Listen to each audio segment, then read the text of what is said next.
E um fazendeiro acolhe jovem em fuga, se você quer saber o que aconteceu. Já se inscreva neste canal, se você curte esses relatos e comenta aí de qual cidade você me assiste. Acordo sempre na mesma hora, 5:30 da manhã. Nem preciso de despertador. Meu corpo virou máquina há muito tempo, e máquinas não precisam de permissão para funcionar. Sento na beira da cama. A mesma cama que comprei há 25 anos, quando meu pai morreu e deixou essa propriedade para mim. Matress velha, que rangue quando respiro fundo. Evito respirar fundo. A casa inteira é assim, velha, rangendo, segurando pedaços de um homem que não consegue deixar nada ir embora. Nem mesmo o silêncio. Visto a mesma calça caqui que vesti ontem. E antes de ontem. Tenho um desgaste no bolso direito, onde meti a carteira durante 30 anos. A camiseta é cinza, era branca quando comprei. Mas Goiás tem uma maneira particular de envelhecer as coisas, de queimar a cor de tudo. O sol aqui não pede permissão, só queima. A cozinha é o primeiro lugar que piso. Primeiro porque a cozinha é a única coisa viva dessa casa. Tem fogo, tem água, tem movimento. Tudo mais é apenas sombra. Faço café, café preto, café que queima a garganta do jeito que gosto. Áspero, amargo, sem promessas. Açúcar é pra gente que acredita em doçura. Eu parei de acreditar faz muito tempo. Enquanto bebo, fico na janela da cozinha olhando para nada. A vista de lá é sempre a mesma. A porteira de madeira que separa meu mundo do resto do mundo. Digo meu mundo, porque fora daquela porteira começa um lugar que não conheço mais. Vilarejo a 40 quilômetros, Aragarças a 50, Goiânia a 300. Cada lugar distante demais para alguém que aprendeu a não ir longe. Tenho 48 anos. Vivo sozinho há 27 anos. Desde que minha filha foi levada. Desde que minha avó morreu e a mulher, não preciso nem dizer o nome, decidiu que filho meu não era responsabilidade dela. Que marido meu não era responsabilidade dela. Que vida ao lado de mim não era suficiente. Talvez estivesse certa. Aqui na fazenda, ninguém cobra nada. A terra não quer ser amada. Os bois não esperam conversa. O silêncio não decepciona. Saio de dentro por volta das 6. O sol já começou a pintar o horizonte de vermelho. Aquele vermelho que parece que o mundo inteiro vai pegar fogo, mas não pega. É apenas mais um dia queimando. A poeira vermelha de Goiás levanta com cada passo que dou em direção ao curral. Essa poeira tem um cheiro, não é bom nem ruim, é apenas cheiro de terra que foi vermelha desde antes de eu nascer e vai ser vermelha depois que eu morrer. Fico com essa ideia algumas vezes, que a terra vai continuar aqui, igual enquanto eu viro pó também. Os bois reconhecem meu andar, não porque eu seja importante para eles, mas porque sou o único andar que ouvem. Levanto água do poço. Acorda a ranger. Mesmo som de 30 anos. Deve estar gasta demais. Deveria trocar. Não vou trocar. A corda cai, a gente busca outra. É assim. Jogo água nos cochos de madeira, o gado baixa a cabeça. Ninguém fala. Há uma semana meu vizinho, seu Geraldo, passou. Passa uma vez por mês. E perguntou se eu estava bem. Tô vivo. Foi a única coisa que consegui responder. Ele ficou olhando para mim daquele jeito que as pessoas olham para coisas que não entendem bem, mas que sabem que estão erradas. Depois foi embora. Ninguém mais pergunta. Caminho pela cerca que está rachada há 3 anos. Deveria consertar. Tenho madeira lá dentro de casa.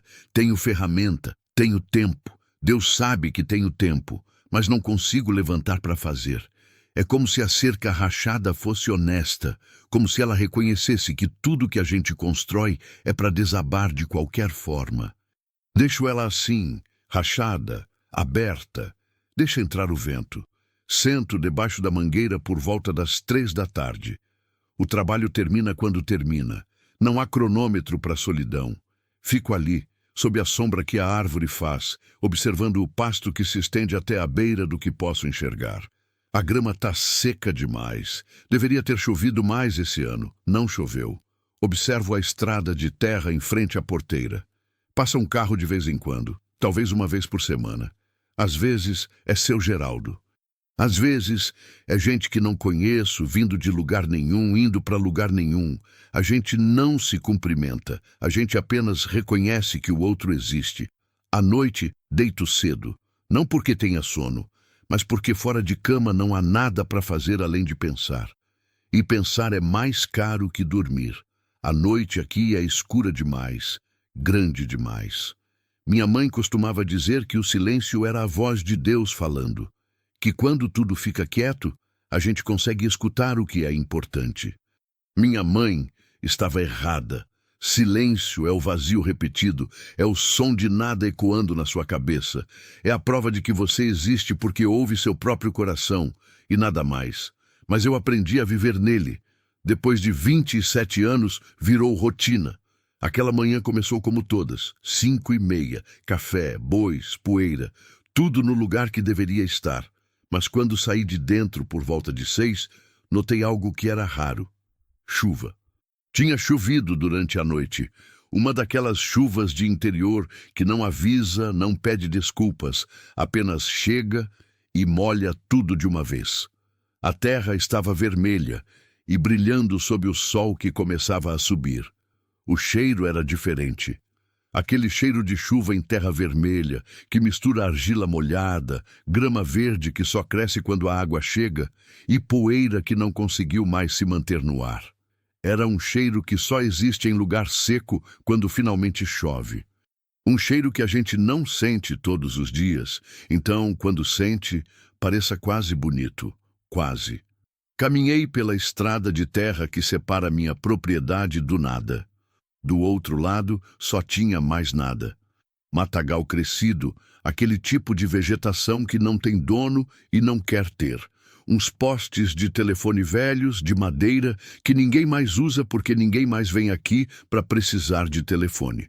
A estrada se perdia em direção a Aragarças, uns 40 quilômetros dali, lugar esquecido. Gente que passa por aqui está correndo de algo ou indo para algum lugar. Ninguém fica, nunca ninguém fica. Parei na porteira de madeira. Ela é pesada, está lascada dos dois lados. A fechadura não funciona bem faz uns 5 anos.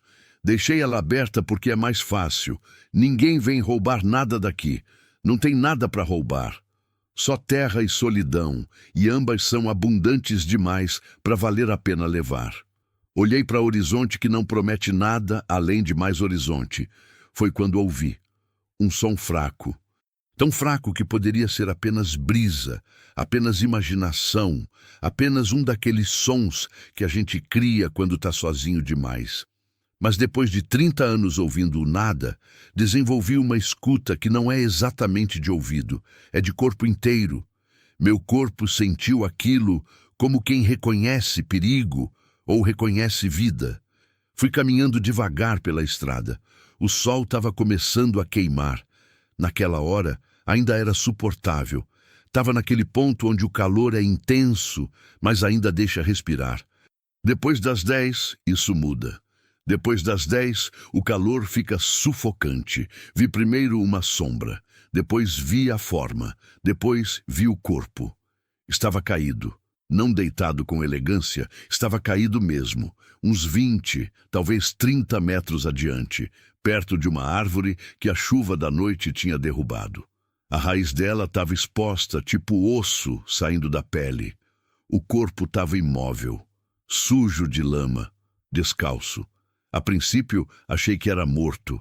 Avancei rápido, rápido para mim, que é quase devagar para qualquer outro. Meu coração bateu diferente. Não de medo, de algo que não tinha nome, mas que meu corpo lembrava de sentir. Algo que guardei tão profundo que esqueci que existia. Quando cheguei perto, vi que era um menino. Não podia ter mais que 10, 11 anos. Talvez menos.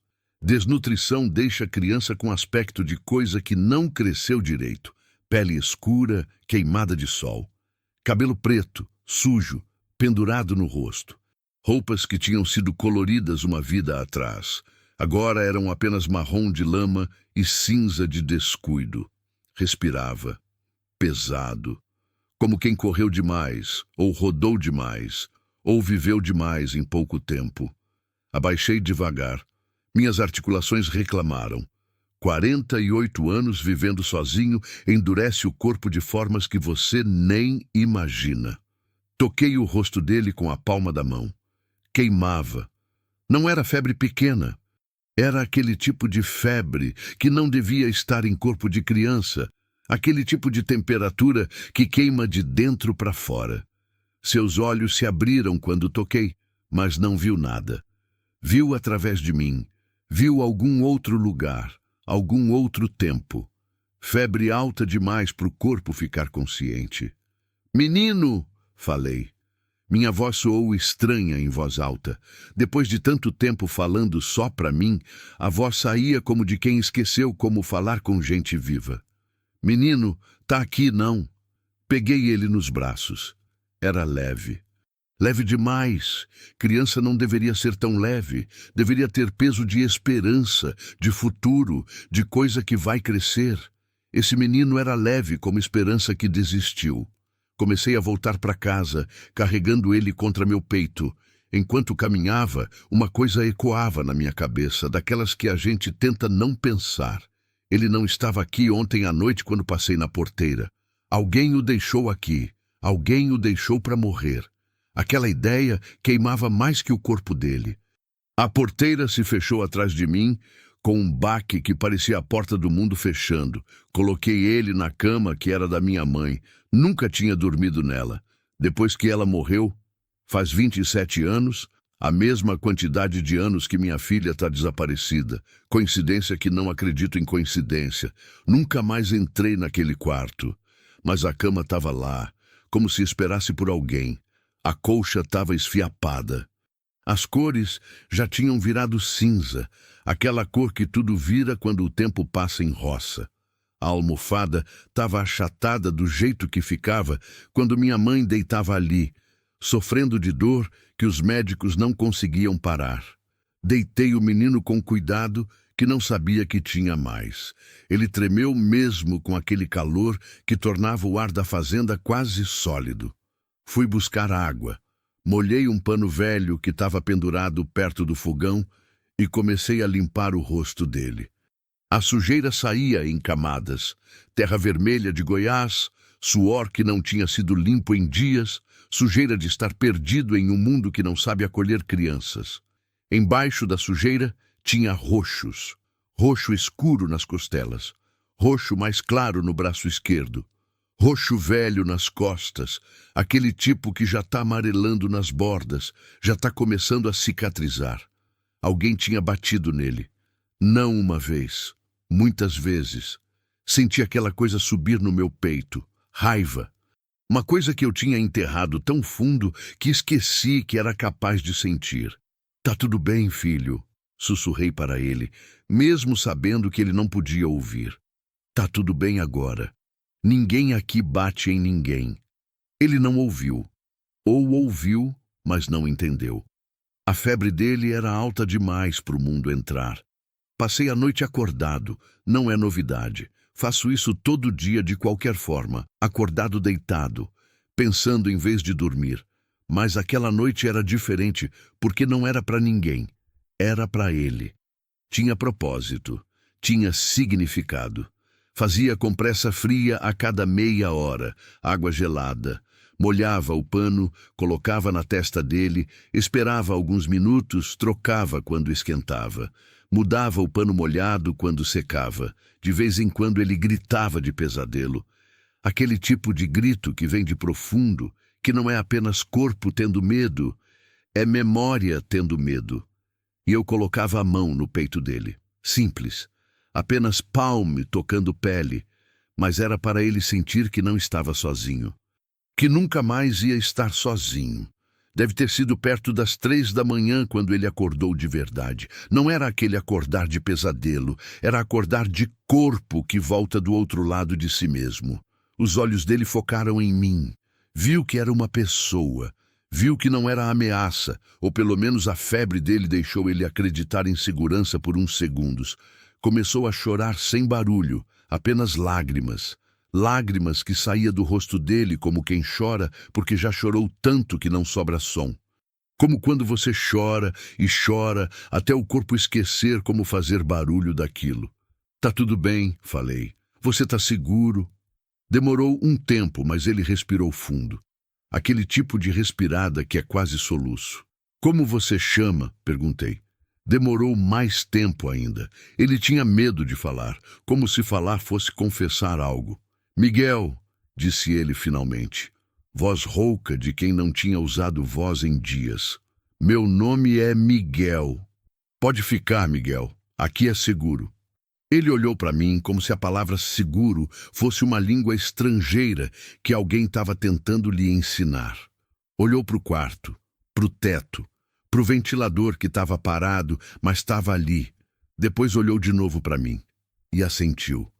Naquela madrugada, sentado naquela cama que minha mãe tinha morrido dentro dela, câncer que comeu ela de dentro para fora, lento, silencioso, como tudo nessa vida, comecei a lembrar de coisas que tinha enterrado fundo demais para lembrar.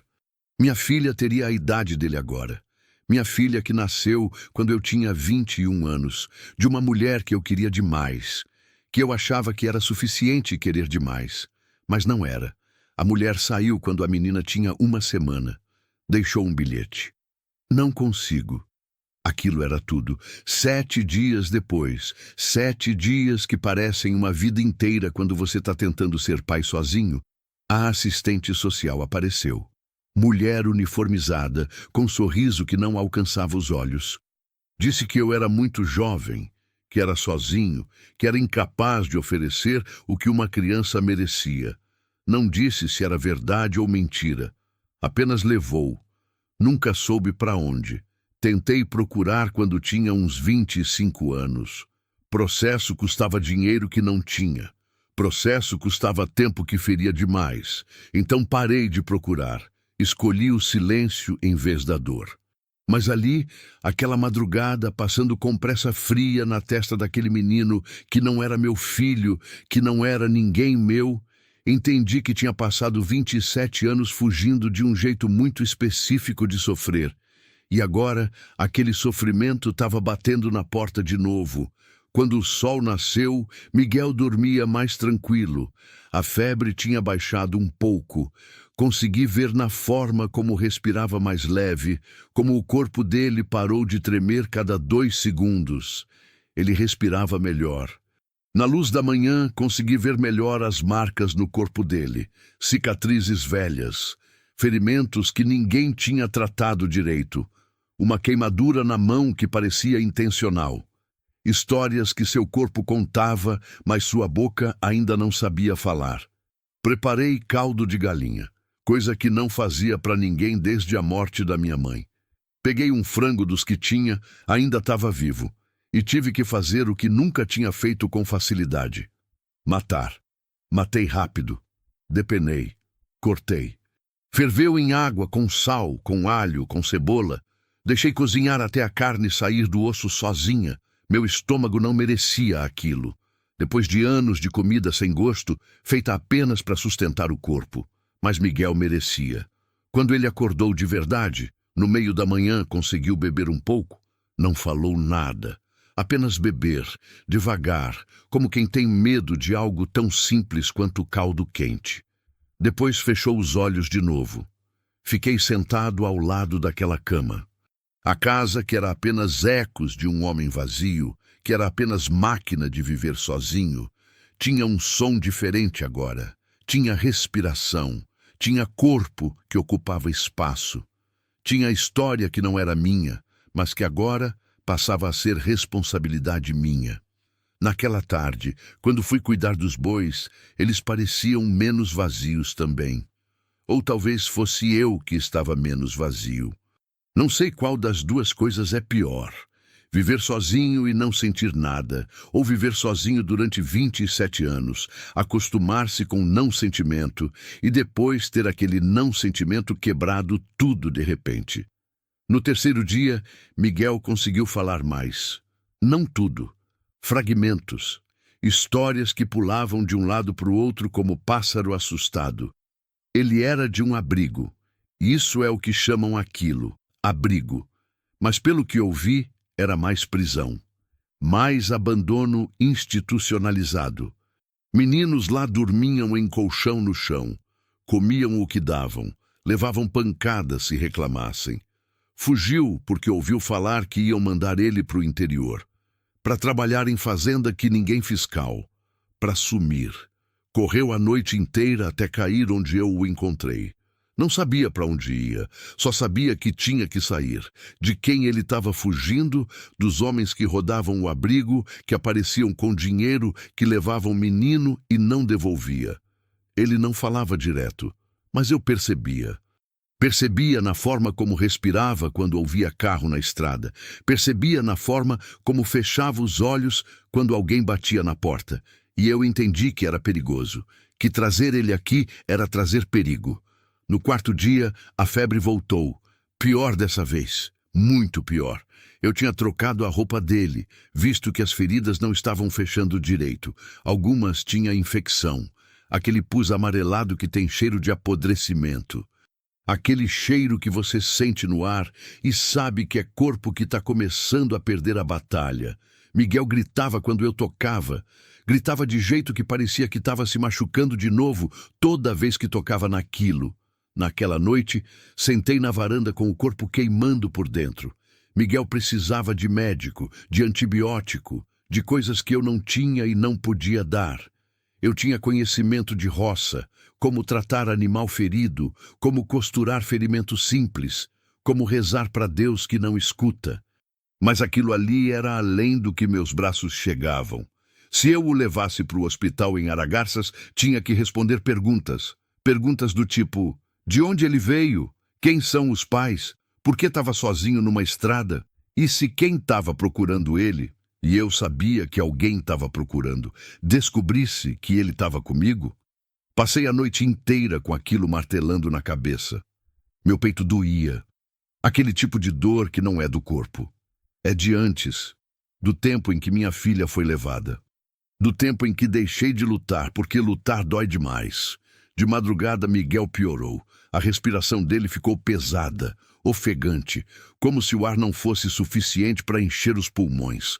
Coloquei a mão no peito dele e sentia o coração batendo acelerado demais, muito acelerado, como um pássaro prisioneiro dentro de uma gaiola muito pequena, batendo as asas contra a grade até se machucar. Não, filho, sussurrei. Não vai ser assim. Você não vai...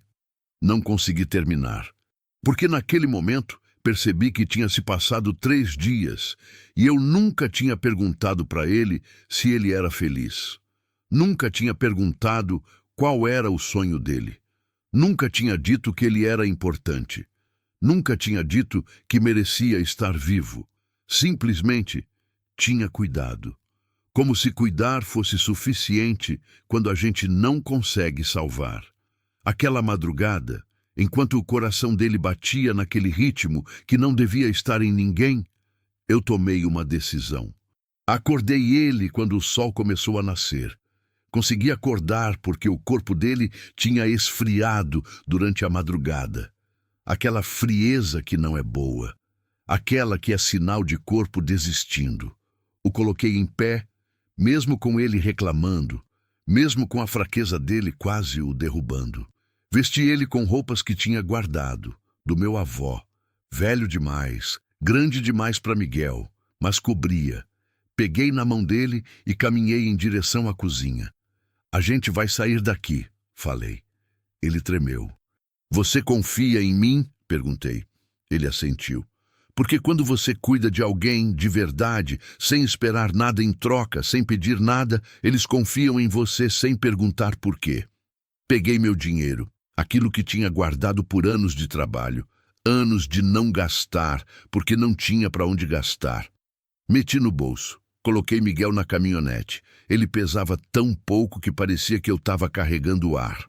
Parecia que estava carregando apenas esperança, apenas possibilidade. Quando saía da porteira, vi pó de estrada vindo de longe. Um carro, vindo rápido, muito rápido. Entrei rápido. Fechei a porteira com força. Aquela força que a gente só consegue quando está com medo. Não sabia se tinha visto Miguel ou não. Não sabia se tinha visto a caminhonete. Só sabia que precisava sair dali. Mas para onde? Se eu levasse ele ao hospital em Aragarças, arriscava que encontrassem. Se chegasse lá com um menino desnutrido, ferido, assustado, sem documentos, sem explicações, iriam fazer perguntas que eu não poderia responder sem pôr ele em risco ainda maior. Se não levasse, ia deixar ele morrer. Simples assim. Ia deixar ele morrer. Meu coração batia como o do menino, prisioneiro, acelerado, desespero puro. Aonde a gente vai? Perguntou Miguel com voz fraca. Eu não sabia. Tudo que eu sabia era que naquela madrugada, quando senti o coração dele batendo contra meu peito enquanto colocava ele na caminhonete, entendi que não podia viver mais com as coisas que não fiz. Que deixar morrer uma criança quando a gente tem chance de salvar é escolher morrer a gente mesmo. Só que mais lento, só que em silêncio. Coloquei a caminhonete na estrada de terra. Meu pé pisou no acelerador. E segui em direção a um lugar que não conhecia, carregando um menino que não era meu filho, mas que naquele momento era tudo que eu tinha de razão para sair daquele silêncio. Rodei por 3 cidades diferentes naquela semana. Cada parada era uma luta, emocional, prática e espiritual. Miguel piorava e melhorava alternadamente, como onda que não consegue encontrar a margem. Uma hora estava dormindo tranquilo, a hora seguinte acordava gritando de pesadelo. Uma hora a febre baixava, a hora seguinte subia demais de novo.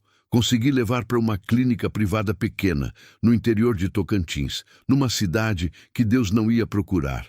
Um lugar onde gente com problemas complexos chega sem respostas simples e ninguém faz muitas perguntas se o dinheiro é certo. Dei nome falso, disse que era meu filho. O médico, um homem cansado, que provavelmente estava acostumado com histórias muito piores que a minha, olhou para o menino, depois para mim, depois fez seu trabalho. Tratou a infecção. Antibiótico forte, soro, repouso. Não perguntou de quem era o menino, não perguntou onde tinha vindo. Sabia que algumas perguntas destroem mais do que ajudam. Ficamos em um quarto de hotel ruim durante uma semana, cheirando a mofo, com umidade nas paredes, com um barulho de rua que nunca dormia completamente. Mas tinha cama, tinha banheiro, tinha água quente, tinha segurança de saber que ninguém ali conhecia a gente. Naquela semana, aconteceu algo que não esperava. Miguel começou a desenhar. Com lápis que pedi emprestado para a recepcionista, ele desenhava na parede. Desenhos de árvore, árvore grande com copa que enchia meia parede. De casa, casa com janelas, porta, fumaça saindo da chaminé. De sol, aquele sol vermelho que a gente tem no interior. Desenhos de criança que tinha sido roubada da infância, mas que ainda lembrava como se desenha felicidade. Uma noite, enquanto ele dormia, sentei na beira daquela cama de hotel barata e chorei. Não é algo que sou acostumado. Homem que vive sozinho por 27 anos, aprende a não chorar porque não tem testemunha. Porque lágrima é fraqueza exposta. Porque chorar é admitir que algo quebrou dentro. Mas ali, naquele quarto escuro, cheirando a mofo, com os desenhos de Miguel nas paredes, árvore, casa, sol, deixei sair 27 anos de choro contido. Choro de pai que nunca foi pai. Choro de homem que escolheu vazio porque plenitude dói demais. Choro de pessoa que desperdiçou 2 décadas inteiras achando que solidão era segurança. Quando terminei, limpei o rosto com a camiseta. E entendi. Entendi que minha filha, onde quer que esteja, viva ou não, feliz ou não vai voltar. Que aquilo é uma dor que carrego até o último dia. Que alguns ferimentos não cicatrizam, apenas aprendem a respirar junto com a gente. Mas entendi também que outro menino, esse aqui, dormindo naquela cama, ainda tinha chance, ainda tinha futuro, ainda tinha mundo esperando. No 8º dia, Miguel acordou sem febre. Levei ele para a varanda daquele hotel de 5ª categoria. A varanda dava para a rua. Havia movimento, havia vida, havia gente que não sabia que nós dois existíamos. E havia nascimento. O sol nascia vermelho. Aquele vermelho que só tem no interior, que parece que o céu inteiro está pegando fogo, que parece que o mundo está começando de novo apenas para o bem daquele momento. Miguel olhou para aquilo como quem vê cor pela primeira vez. Já tinha visto nascer do sol? Perguntei. Só pela janela de cela, disse ele, tão simples, tão honesto, que aquilo pesou mais que qualquer história que ele pudesse ter contado. Só via de longe. Lindo, né? É, falou. Sentamos ali, em silêncio, vendo o mundo ficar claro, vendo a noite desistir e a luz chegar. Simples assim, sem drama. Apenas dois seres humanos assistindo o dia nascer. Você me deixa ficar com você? Perguntou Miguel depois. A pergunta era feita com voz pequena, como quem tem medo de ouvir não como resposta. A pergunta era inocente, mas eu sabia o peso dela. Se ficasse comigo, tinha que botar ele em escola, tinha que registrar, tinha que enfrentar perguntas legais. Tinha que virar pai, de verdade, não só cuidando em emergência, mas sendo responsável pela vida inteira dele, pelas decisões dele, pelos erros dele, pelas alegrias dele. Tinha que abrir a porta do silêncio que construí durante 27 anos. Tinha que deixar luz entrar. Pensei no meu corpo voltando para a fazenda sozinho. Pensei nas noites que seriam ainda mais longas, porque conheceria a diferença agora. Pensei em tudo que pode dar errado quando se ama alguém, quando se deixa alguém entrar. Pensei em minha filha, em qualquer lugar que estivesse, esperando que alguém a amasse do jeito que eu queria amar Miguel. Fica, falei. Ele sorriu. Era a primeira vez que o via sorrir. Sorrir de verdade, não aquele sorriso de quem está fingindo que está tudo bem. Sorrir como criança que descobre que existe razão para sorrir. Fez toda aquela semana de agonia, toda aquela semana de medo, toda aquela semana de escolhas impossíveis valer a pena. Voltamos para a fazenda uma semana depois. A porteira estava fechada igual a como deixei. Os bois estavam vivos. Consegui avisar meu vizinho, seu Geraldo, para dar água. A casa estava escura, como sempre, mas agora aquele escuro parecia acolhedor em vez de vazio. Miguel entrou devagar, como quem entra em lugar sagrado. Aqui é teu, falei. A partir de agora, é teu também. Levei ele para o quarto que estava aberto. Não para o quarto da minha mãe, porque aquele era lugar de morte, e ele não merecia começar em morte. Mas para o quarto que era meu quando criança. Tinha uma cama de madeira, tinha poeira, tinha histórias nas paredes se você soubesse ler. Tinha esperança pendurada nas prateleiras. Aquela noite preparei comida de verdade, não caldo, comida. Feijão cozido devagar até ficar macio, arroz que ia soltando o grão, frango desfiado que tinha sido vivo até pouco tempo, salada de cebola roxa, broa de milho que fiz no fogão de lenha. Comida que criança merecia comer todo dia e que ele tinha que aprender que existia, que podia existir para ele. Miguel comeu como se cada colherada fosse milagre, como se não acreditasse que podia estar acontecendo. Depois, deitamos na varanda. Aquela varanda que tinha sido meu lugar de pensar sozinho durante 27 anos, ouvindo os grilos, os sapos, o vento batendo nas árvores. A noite aqui é escura, grande, assustadora para quem não está acostumado. É o tipo de escuro que faz parecer que o mundo acabou e você é a única pessoa deixada. Tem medo? Perguntei. Não, respondeu ele. Quando estou perto de você, não tenho medo. Meu peito fechou. Aquela sensação de responsabilidade, de peso, de amor, tudo junto. E dói de um jeito que é quase bonito. De um jeito que faz parecer que estar vivo é possível de novo, 6 meses depois. Miguel estava na escola no vilarejo. Tinha amigos, crianças que não sabiam de onde ele tinha vindo, que o tratavam como criança normal. Estava crescendo, ganhando peso. As cicatrizes ainda estavam ali, marcadas no corpo, na forma como às vezes acordava gritando de pesadelo. Mas cada dia era um dia a mais que ele estava vivo, que ele estava aprendendo que o mundo tinha coisas boas, que solidão não era obrigatório. E eu voltei a falar em voz alta, sem parecer louco. Voltei a rir, com ele, do nada, de coisas simples que antes eu nem percebia. Voltei a fazer planos. Voltei a pensar no futuro como algo que podia ser bom. As cercas da fazenda deixaram de ser meu espelho de solidão. Agora eram cercas que eu estava consertando para que ele se sentisse seguro, para que a madeira rachada virasse novamente sólida. O silêncio ainda existe aqui. Tem que existir. Silêncio é parte de estar vivo. Mas não é mais vazio. É companhia. Uma noite, depois que Miguel dormiu, sentei debaixo da mangueira como tenho feito toda a minha vida. Aquela mangueira que tinha sido testemunha de meu isolamento inteiro. Olhei para as estrelas que Goiás inteiro consegue ver quando o silêncio chega. Milhões delas. Cada uma é um sol que não vemos porque está muito longe.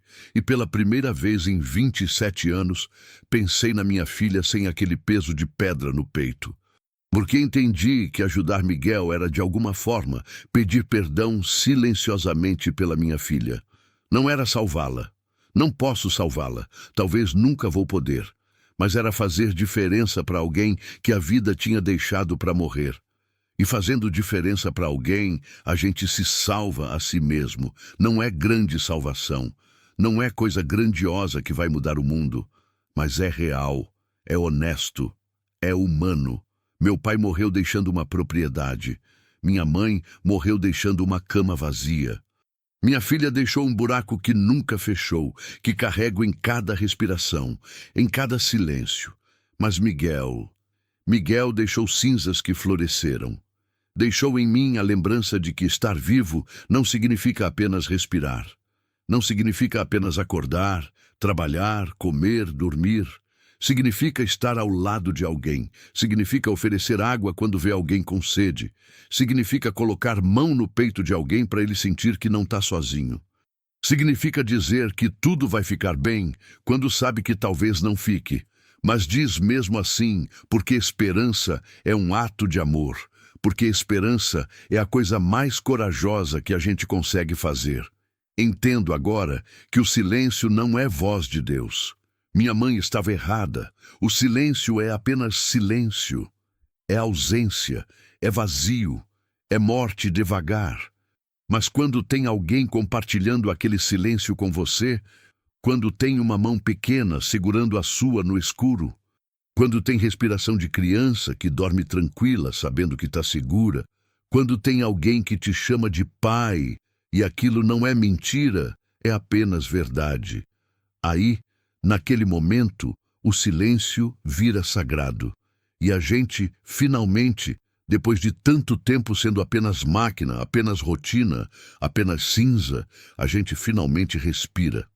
1 ano depois do dia em que encontrei Miguel, estava consertando a cerca, aquela mesma cerca que estava rachada há 3 anos e que eu tinha deixado cair porque achava que tudo merecia cair.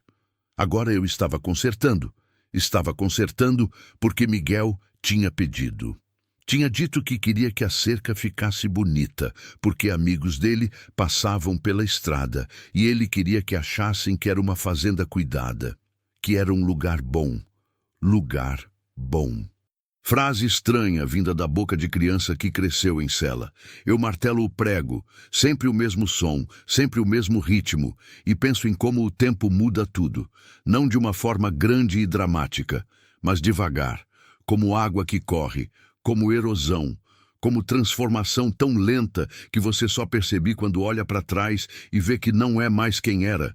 Miguel está na escola, 3ª série agora. Começou na 2ª porque a professora D. Maria, mulher que tem uns 60 anos, que ensinava na escola do vilarejo desde que eu era menino, disse que ele tinha inteligência, mas tinha trauma demais para avançar rápido. Deixa ele respirar, falou ela para mim. E eu deixei. Deixei ele respirar. Deixei ele andar devagar. Deixei ele ter tempo de ser criança mesmo que tenha perdido anos dela. Essa coisa de deixar alguém respirar Não é coisa que aprendi em 27 anos de silêncio. Aprendi depois que ele chegou. É a primeira vez que Miguel chorou de verdade, não aquele choro sem som de quem está em choque, mas aquele choro de criança que sente seguro o suficiente para chorar. Foi uns 2 meses depois que voltamos da clínica. Tínhamos estado conversando sobre escola. Eu tinha registrado ele. Encontrei um advogado no vilarejo que não fez muitas perguntas. O cara simplesmente perguntou se eu queria ser tutor legal dele e eu disse sim. Aquilo foi tudo. Papelada simples demais para coisa tão grande. Miguel estava nervoso sobre entrar na escola. Queria saber se as crianças iam gostar dele, se iam perguntar de onde ele tinha vindo, se iam saber que ele tinha vindo de lugar que não devia existir, mas existe. Sentou comigo na varanda daquela noite e começou a chorar. Chorar assim, com o corpo inteiro envolvido, com sons que vinham de profundo. Chorar como criança que finalmente entendia que estava seguro o suficiente para desabar. Eu deixei ele chorar. Não tentei parar. Não tentei explicar que tudo ia ficar bem, porque tudo talvez não fique bem, e mentir para a criança é pior que contar verdade. Apenas coloquei meu braço em volta dele e deixei que chorasse contra meu peito. Ele chorou por 1 hora. Depois ficou quieto. Daquele quieto que é paz, não aquele quieto que é morte. Vai doer? Perguntou ele. Pode doer, falei. Mas você não está sozinho agora. Aqui, dor tem testemunha. Dor não é tão grande quando alguém está vendo. Ele assentiu. Eu tenho medo, disse. Todo mundo tem medo, medo é normal. O que importa é a gente não deixar medo decidir para a gente. Ele ficou pensando naquilo. Você tem medo? Perguntou. Eu tive que pensar antes de responder. Tenho. Tenho medo de fazer errado com você. Tenho medo de não ser pai suficiente. Tenho medo de você se arrepender de ficar comigo. Eu não me arrependo, disse ele. E era verdade. Eu conseguia sentir que era verdade. Naquela noite, depois que Miguel dormiu, sentei na cozinha escrevendo. Nunca tinha sido de escrever, mas de repente senti necessidade de deixar algo escrito, de registrar que aquilo tinha acontecido, que um menino tinha chegado da estrada e tinha salvo minha vida. Escriba no caderno que tinha guardado desde criança, todo desgastado, mas ainda tinha folhas em branco. Miguel acordou com febre hoje. Acordou gritando. Tive que segurá-lo enquanto dormia de novo. Não sei como fazer isso direito. Não sei como ser pai. Mas vou tentar. Vou tentar para ele. Porque ele merece alguém tentando. Guarde aquele caderno. Ainda guardo. Reli às vezes. 2 meses depois de Miguel entrar na escola, seu Geraldo apareceu na porteira. Seu Geraldo é meu vizinho. Propriedade dele fica a uns 3 quilômetros dali, do outro lado do pasto. Homem que tem uns 60 anos, que conhece toda a gente do vilarejo, que é aquele tipo de pessoa que sabe de tudo, mas não fala nada. Ele estava com expressão estranha naquele dia. Lucas, disse ele, já descendo do cavalo. A gente precisa conversar. Meu estômago caiu. Naquele momento entendi que tinha sido ingênuo, que pegar um menino da estrada e simplesmente levá-lo para casa é ato que tem consequência, que mundo não deixa a solidão em paz, mundo interfere, mundo questiona, mundo quer respostas. Senta, falei. Entramos. Miguel estava na escola. Era hora de aula. Tínhamos alguns minutos. Seu Geraldo senta aquele jeito que homem senta quando vai dizer coisa difícil. Devagar, como quem está pesando cada movimento. Tem gente procurando um menino, disse ele. Menino que desapareceu de um abrigo uns meses atrás. Pessoa suspeita é você. O coração disparou. Como é que... Vieram aqui 3 semanas atrás. Perguntaram se eu tinha visto o menino. Mostraram foto. Eu disse que não, mas eu vi. Vi você com o menino na estrada para Aragarças. Semelhança é grande. Eu não sabia o que dizer. Eles vão voltar? Perguntei. Provavelmente, mas não agora. Disseram que iam procurar em outro lugar. Mas, Lucas, você precisa saber em que você está se metendo. Seu Geraldo colocou a mão no bolso, tirou um jornal velho, aquele tipo de jornal que a gente acha em farmácia de interior. Isso é de 1 ano atrás, disse ele apontando. Eu li. Rede de Exploração Infantil Desarticulada. Polícia Federal fecha abrigo ilegal em Tocantins. O resto da matéria falava sobre como tinham descoberto que o abrigo onde Miguel estava era fachada, que crianças estavam sendo enviadas para trabalhos forçados, que investigação federal estava em andamento, que vários envolvidos ainda estavam foragidos. Aquele menino, disse seu Geraldo, é testemunha, e você, ao pegar ele, se meteu no meio de investigação federal. Meu corpo inteiro gelou. O que você quer dizer com isso? Quero dizer que você precisa de advogado, bom advogado, alguém que conhece essas coisas. Porque quando o federal volta, e eles vão voltar, você precisa estar protegido legalmente. E ele precisa estar protegido também. Seu Geraldo se levantou. Você fez coisa certa, Lucas. Qualquer pessoa vendo um menino assim teria feito o mesmo. Mas coisa certa não é sempre coisa segura. Só queria você saber disso antes de tudo ficar mais complicado. Depois que ele saiu, fiquei ali na cozinha, tremendo. Não de medo de polícia, de medo de perder Miguel, de medo de que aquilo que tinha salvado ele pudesse de alguma forma machucá-lo mais. Naquela noite, liguei para advogado em Aragarças. Aquele que tinha feito o registro de Miguel. Marquei reunião. Você precisa formalizar a tutela, disse ele. Documentação agora é seu melhor aliado. Se federal vem procurar, quer saber quem é responsável legal pelo menino. Se você tem tudo documentado, eles não têm muito o que fazer além de verificar que ele está seguro e bem cuidado. E se descobrirem de onde ele veio? Então, ele é testemunha. Mas testemunha protegida. Tem direito à proteção. E você, como responsável legal, tem direito a acompanhá-lo em qualquer processo. Não era garantia, mas era esperança. Comecei a botar aquilo em ordem. 3 meses depois que seu Geraldo veio avisar, a Polícia Federal apareceu. Foram 2 agentes, homem e mulher. Chegaram num carro branco, oficialmente, descendo na frente da fazenda como se aquilo fosse rotina. Talvez fosse. Miguel estava na escola. Agradeço Deus por aquele timing. Os agentes pediram para entrar. Eu deixei. Não tinha o que esconder. Eles eram profissionais, não eram hostis. Apenas fizeram perguntas. De onde Miguel tinha vindo? Como eu tinha encontrado ele? Qual era meu relacionamento com ele? Se eu estava recebendo algo para mantê-lo? Respondi tudo com verdade. Você entende que aquele menino é testemunha em investigação de tráfico de menores? Perguntou a agente mulher. Entendo. E você entende que isso pode significar que ele precise fazer depoimento? Entendo também. O menino tem medo? Perguntou o agente homem. Tem, mas está ficando melhor. Eles ficaram conversando comigo por 2 horas. Não foi interrogatório agressivo. Era mais tentativa de entender, de ver se eu era perigo ou proteção. Você tem documentação? Perguntou a agente mulher. Mostrei tudo. Tutela legal, registro escolar, comprovação de residência, tudo que advogado disse que precisava ter. Eles pediram para conhecer Miguel. Falei que estava na escola. Ofereci trazer ele de volta mais cedo. Eles disseram que podiam vir numa hora melhor. Voltaram no dia seguinte, no fim da tarde, quando Miguel estava voltando da escola. Aquele momento foi difícil. Miguel viu o carro branco. Sabia o que era. Seu corpo inteiro congelou.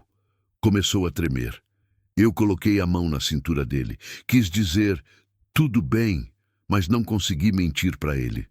Você conhece esses agentes? Perguntei. Não, disse ele. Mas são polícia. São. Eles querem conversar com você. Você não fez nada de errado. Você é vítima. Você é testemunha. Eles querem ajudar. Ele respirou fundo. Eu entrei com ele dentro da casa. Os agentes conversaram com Miguel por uns 40 minutos. Fizeram perguntas simples. Onde ele dormia? O que comia? Quem tomava conta dele? Se ele tinha medo, se queria ficar aqui. Miguel respondeu tudo baixo, mas respondeu. No final, a agente mulher ajoelhou no nível dos olhos dele. Você é muito bravo, disse ela. Você sabe disso? Você saiu de um lugar ruim e conseguiu chegar em um lugar bom. Isso é coragem. Miguel começou a chorar. Quando os agentes saíram, disseram que iam voltar, que havia processo em andamento, que Miguel provavelmente precisaria fazer depoimento, que eles iam acompanhar tudo para garantir que ele ficava seguro. Ele pode ficar com você? Perguntou a agente mulher antes de ir. Enquanto for seguro, sim, respondi. É seguro, disse ela. Nós vamos garantir disso. Depois que saíram, Miguel e eu ficamos em silêncio. Ele se encostou em mim. Eles vão levar eu embora? Perguntou. Não, você é meu filho agora, oficialmente, e ninguém tira meu filho de mim. Aquela palavra, filho, saiu da minha boca como coisa mais verdadeira que tinha dito em 48 anos. Miguel respirou fundo. Pai, disse ele. Estava testando a palavra. Pai. Eu coloquei meu braço em volta dele e deixei ele chamar de pai. Naquele inverno no interior de Goiás, é diferente de outros lugares, é apenas mudança de temperatura, nada de neve. Miguel começou a falar sobre seu passado. Não tudo, fragmentos, mas fragmentos que mostravam imagem mais clara. Ele tinha 3 anos quando foi levado. Sua mãe tinha morrido, dengue, e ele não tinha ninguém. Seu avô tinha morrido também. Sua avó estava viva, mas era doente, não podia cuidar. Então Miguel foi para abrigo. Naquela época, abrigo era apenas abrigo. Lugar que cuidava de criança órfã. Mas depois, Miguel não sabe quando exatamente, porque era pequeno demais para entender o que estava acontecendo. Depois que aqueles homens chegaram, tudo mudou. Eles apareciam toda semana, contou Miguel sentado na varanda uma noite. Falavam com a diretora. Depois levavam alguns meninos. Não levava menina, só menino. Para onde levavam? Para trabalhar em fazenda, ou em construção, ou em lugar que ninguém sabia direito. Miguel parou de falar. Continuei deixando ele respirar. Um dia eu fui, disse Miguel finalmente. Levaram eu e mais 3 meninos. Ficamos num lugar que não tinha paredes, tinha telha só. Dormíamos no chão, acordava com formiga comendo meu pé. Ele levantou a calça para mostrar cicatriz velha nas pernas. Cicatriz de picada, disse ele. Formiga brava. Levava 3 dias para cicatrizar. Depois, novo lugar, nova picada. Meu peito apertou. Quanto tempo você ficou lá? Não sei direito. Tempo passa diferente quando está sofrendo. Pode ter sido 1 mês, pode ter sido 1 ano. Eu era pequeno. Minha memória não era boa. Como você saiu? Ficava doente demais para trabalhar. Então devolveram. Levaram para a clínica. Depois levaram de volta para o abrigo. Quando fiquei maior, 3, 4 anos depois, começaram a conversar sobre levar para novo programa. Ele usou aquela palavra com aspas. Programa. Como se soubesse que era eufemismo para coisa pior. Aí foi quando corri. Fiz mais algumas perguntas. Cuidadosa, deixando ele responder apenas o que queria. Depois, quando Miguel dormiu, entrei no computador que tinha na sala, coisa cara que comprei especialmente para Miguel poder pesquisar para o dever de casa. E procurei. Procurei por Investigação Abrigo Infantil Tocantins. Achei. A reportagem era de 1 ano e meio atrás. Polícia Federal tinha feito operação. Tinha descoberto rede que pega crianças de abrigos e manda para trabalho forçado. Alguns meninos tinham sido resgatados. Alguns foram para a proteção de Estado. Alguns, e aquela parte me fez gelar, alguns nunca foram encontrados. Estavam descritos como desaparecidos, presumivelmente mortos. Fechei o computador. Não queria continuar lendo. Aquela noite, deitado na minha cama, que agora tinha 2 pessoas dormindo feliz dentro dessa casa, porque Miguel tinha começado a ter pesadelo menor se dormisse no quarto ao lado do meu. Pensei sobre como existem tipos de morte que não matam o corpo. Miguel tinha sido morto, sua infância tinha sido morta, sua esperança tinha sido morta. Aqueles corpos que desapareceram no interior do Brasil, alguns deles provavelmente crianças que conhecia, que dormia ao lado, que comia com. Aqueles corpos tinham sido mortos de verdade. E aqui estava ele, vivo, com vida. Era milagre ou apenas sorte? 6 meses depois, a Polícia Federal voltou. Dessa vez, vieram com assistente social. Queriam conversar com Miguel sobre testemunho, sobre o que tinha visto, o que sabia, se conseguia identificar os homens. Miguel tinha 7 anos naquele ponto. Criança de 7 anos que tinha que depor sobre crime organizado. Combinei com o advogado para estar presente. Advogado disse que era meu direito como tutor legal. Miguel ficou nervoso. Toda semana anterior ao depoimento, Miguel estava diferente, quieto demais, dormindo mal, acordando com pesadelo. Você não precisa fazer isso, falei para ele na noite anterior. Os agentes falaram que preciso. Você pode recusar. Miguel ficou pensando. Se eu não falar, mais crianças vão sofrer? Eu parei. Criança que devia estar preocupado com o brinquedo, estava preocupado com outras crianças. Sim, falei. Se você falar, pode ajudar a polícia a prender gente ruim. Isso pode salvar criança que está nela agora. Miguel assentiu. Então, eu falo. Aquele depoimento durou 1 hora. Eu senti cada minuto como se fosse meu também. Como se estivesse sofrendo junto com ele. Miguel falou sobre os homens, descreveu o rosto deles, contou de trabalho, contou do lugar onde ficava, contou de tudo que podia lembrar. No final, estava tremendo, estava chorando, estava destroçado, mas tinha falado.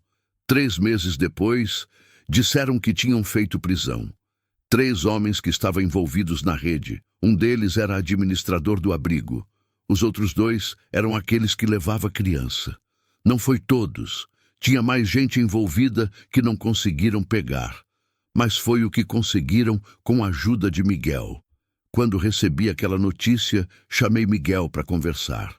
Aqueles homens que você descreveu, falei. Polícia conseguiu pegar eles, porque você foi bravo, porque você falou. Miguel ficou em silêncio. Eles vão para o presídio? Perguntou depois. Sim. E não vão conseguir levar mais crianças? Não. Pelo menos não naquela rede. Você ajudou a desmontar aquilo. Miguel começou a chorar. Mas era choro diferente. Era choro de alguém que finalmente conseguiu fazer diferença.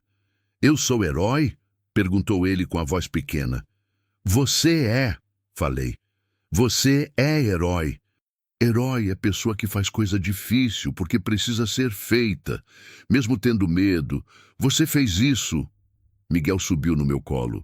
Mesmo com 7 anos, ainda cabia lá. Ainda era pequeno demais para carregar tudo que tinha que carregar. Mas estava a carregar. 1 ano depois, 2 anos inteiros de Miguel na fazenda agora, coisa estranha aconteceu. Seu Geraldo apareceu de novo. Dessa vez, não sozinho. Levou uma mulher com ele, mulher com uns 55 anos. O olho dele parecia que tinha memória própria. Lucas, disse seu Geraldo, essa é Dona Rosa. Ela procura uma pessoa. Dona Rosa olhou para mim. Você é o homem que está cuidando de um menino aqui? Perguntou ela. Meu estômago caiu de novo. Estou. Qual é o nome dele? Miguel. Mulher respirou fundo. Meu nome é Rosa Silva. Minha filha tinha um filho, menino que se chamava Miguel. Ela morreu de dengue. Miguel foi para abrigo porque eu não conseguia cuidar. Estava doente de câncer, ainda estou. Mas passei anos tentando encontrar ele. Polícia não ajudava. Órgão de proteção não sabia dizer onde ele estava. Meu coração acelerou. Miguel tá aqui? Perguntou ela com voz fraca.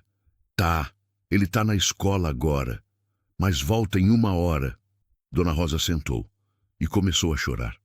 Eu procurei tanto, disse ela. Eu queria pedir desculpas para ele, para minha filha. Eu não queria deixar ele em abrigo, mas eu estava doente. Eu não tinha opção. Eu sentei perto dela. Ele tá bem, falei. Sofreu sim. Mas agora tá bem. Agora tá seguro. Você é pai dele? Sou, legalmente e de coração. Dona Rosa olhou para mim. Deus me enviou você, disse ela. Quando Miguel voltou da escola, eu avisei antes. Sua avó tá aqui, falei. Você quer conhecer ela? Miguel parou. Não tinha memória clara da avó. Era pequeno demais quando foi separado dela. Mas ela era sangue. Era família de verdade. Ela pode, começou Miguel. Ela pode querer eu morando com ela? A pergunta quebrou meu coração. Ela tá doente, falei. Ela não pode cuidar, mas ela quer conhecer você, apenas conhecer. Miguel assentiu, entrou na sala e viu Dona Rosa. O que aconteceu depois não foi coisa de filme, não foi abraço mágico que resolve tudo, mas foi encontro verdadeiro. Era a avó vendo o neto que tinha procurado tanto, era menino vendo parente que não sabia que amava. Dona Rosa trouxe foto de minha mãe de Miguel, biologicamente. Criança bonita, que tinha cabelo curly e tinha sorriso que lembrava de Miguel. Miguel olhou para aquela foto como quem está entendendo de onde veio. Ela era minha mãe? Perguntou. Era, disse Dona Rosa. Ela estava muito feliz quando você nasceu. Muito mesmo. Miguel ficou olhando para a foto. Eu sinto saudade dela, disse ele. Mas não lembro dela. Ela gostaria de saber que você está aqui, seguro, com o pai que cuida de você. Miguel olhou para mim, depois para Dona Rosa. Ele é meu pai verdadeiro, disse Miguel, e pousou a mão na minha. Dona Rosa ficou por alguns dias, não como quem quer levar Miguel embora, mas como quem quer recuperar tempo que perdeu, como quem quer conhecer neto que tinha perdido. Ela ajudava na cozinha, contava histórias de mãe de Miguel, contava a história da própria vida, de como tinha criado 4 filhos sozinha, de como tinha visto um deles morrer de dengue, de como o tempo tira de gente tanto. Uma noite, sentamos os 3 na varanda. Lucas, disse Dona Rosa, eu queria pedir uma coisa. Fala.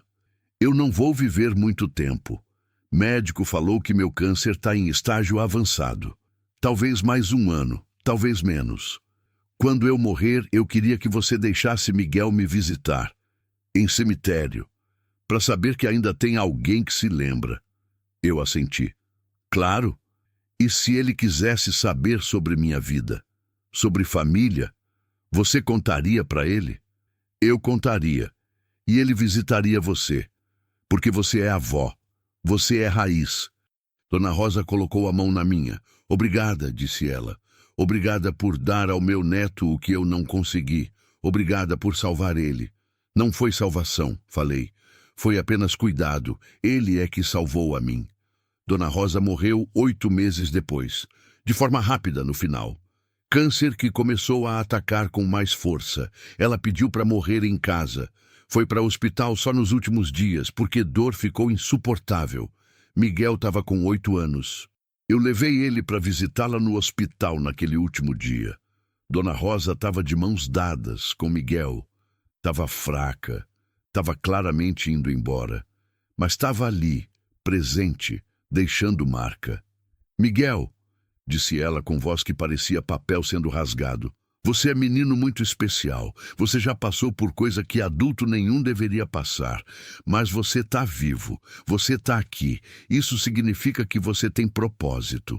Miguel começou a chorar. Vó, eu tenho medo de você ir embora. Todo mundo vai embora, meu amor. Isso é parte da vida. Mas quando alguém que amamos vai embora, eles não desaparecem de verdade. Eles ficam na gente, na memória, no coração. Eu vou estar aqui. Ela colocou o dedo no peito de Miguel. Sempre aqui. Dona Rosa morreu 2 horas depois.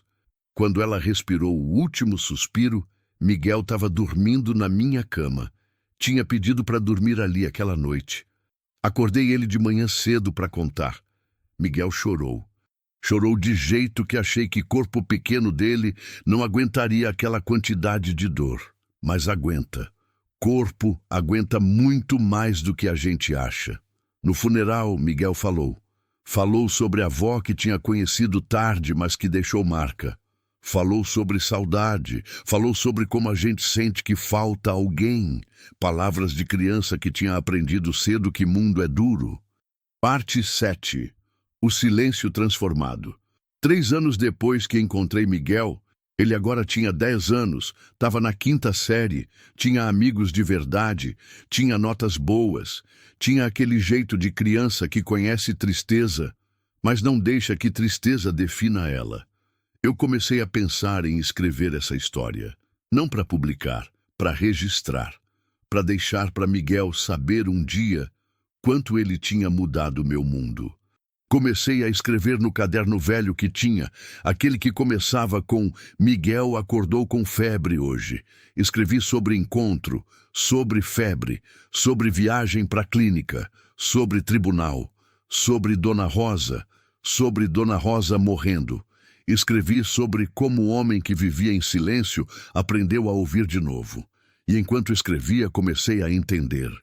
Comecei a entender que minha filha, aquela que foi levada quando tinha 1 semana, aquela que nunca conheci direito, aquela que deixou um buraco em mim, minha filha não estava perdida completamente. Estava em cada coisa que fiz por Miguel. Estava em cada noite que passei acordado. Estava em cada vez que escolhi amor em vez de medo. Minha filha tinha ensinado ao mundo que criança merecia proteção, mesmo que nunca soube dessa lição conscientemente. Apenas por existir, apenas por ser levada, ela tinha criado vontade em mim de nunca deixar outra criança ser levada sem luta. Escritor famoso uma vez disse que sofrimento só tem significado se você o transforma em educação. Eu estava transformando. No 4º ano de Miguel na fazenda, uma coisa estranha começou a acontecer. Crianças começaram a aparecer, não por acaso, mas porque notícias se espalham, porque gente conversa, porque havia uma história sendo contada no interior de Goiás sobre um fazendeiro que tinha pego criança abandonada e tinha feito diferença. Primeira criança que veio foi Maria, menina que tinha fugido de casa porque pai estava batendo nela. Seu Geraldo a trouxe. Você tem espaço para mais uma? Perguntou seu Geraldo. E eu estava em posição difícil. Miguel era o meu. Miguel era a razão que acordava todo dia. Miguel era propósito que tinha encontrado. Mas não podia abandonar criança que estava sofrendo. Quanto tempo? Perguntei. Até a polícia conseguir proteger ela de pai. Maria ficou 3 meses. Era menina quieta, que não falava muito. Mas durante aquele tempo, aprendi a cozinhar arroz de forma que agradasse gosto de criança assustada.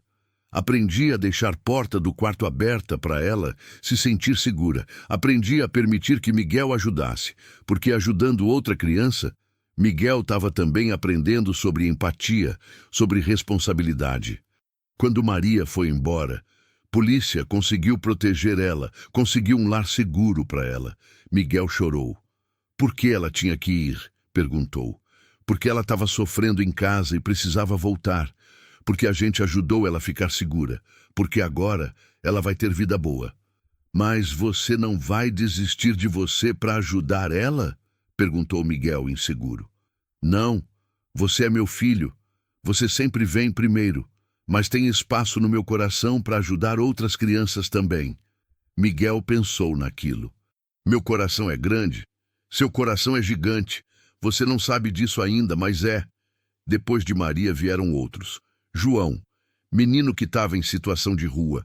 Helena, menina que era vítima de abuso. Carlos, menino que estava indo para o crime porque não tinha outro caminho. Cada um ficava o tempo que precisava. Cada um levava parte de mim quando ia embora. Cada um deixava marca. E Miguel observava. Miguel observava como eu tratava cada criança, como eu ouvia. Como eu oferecia segurança sem oferecer promessas que não podia manter. Miguel crescia observando, crescia aprendendo que mundo tem dor, mas crescia também aprendendo que dor pode ser transformada em compaixão.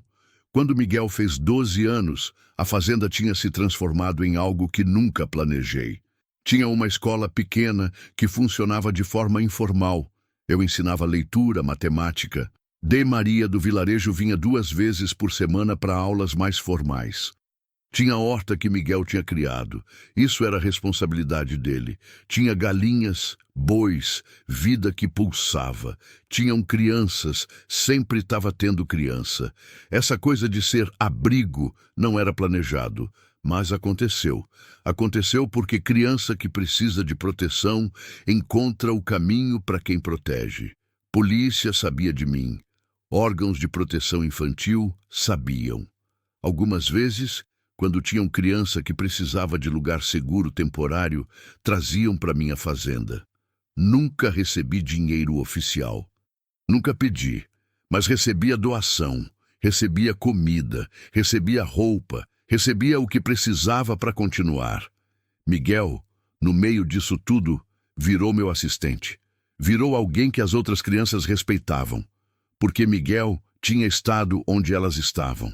Porque Miguel entendia o medo delas sem que elas precisassem explicar. Uma vez, criança nova chegou. Era menino de 9 anos, traumatizado, e recusava comer. Estava com medo que comida estava envenenada. Estava coisa que sofria. Miguel sentou do lado dele. Eu também tive medo disso uma vez, disse Miguel. Meu pai, Lucas, ele oferecia comida para mim. Eu estava com medo. Mas ele comia primeiro, para mostrar que não tinha veneno. Eu nunca tinha feito aquilo conscientemente, mas tinha feito mesmo assim.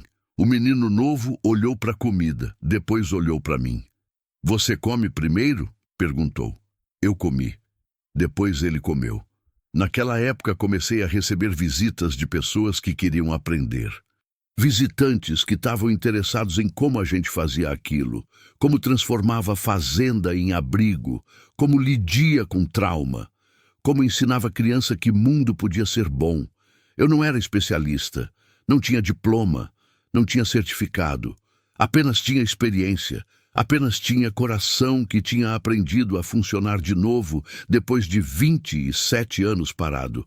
Um jornalista veio um dia. Perguntou se podia escrever sobre a fazenda. Eu disse que não queria meu nome, não queria ficar famoso.